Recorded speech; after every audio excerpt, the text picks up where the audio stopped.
We have a large workshop available with plenty of tools on offer in wide open spaces. In there you'll build such things as your sleep out cabin and your own personal projects.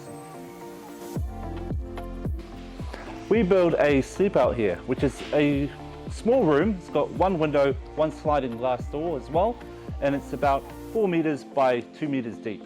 It does cover all the skills from the subfloor framing to the flooring, the framing as well. We do rafters, and then we go on to do the cladding and then the internal lining and trim.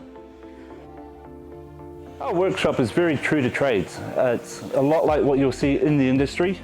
We do make sure that we cover all the health and safety requirements as well before getting on the tools, and make sure that everyone is competent and willing to use them.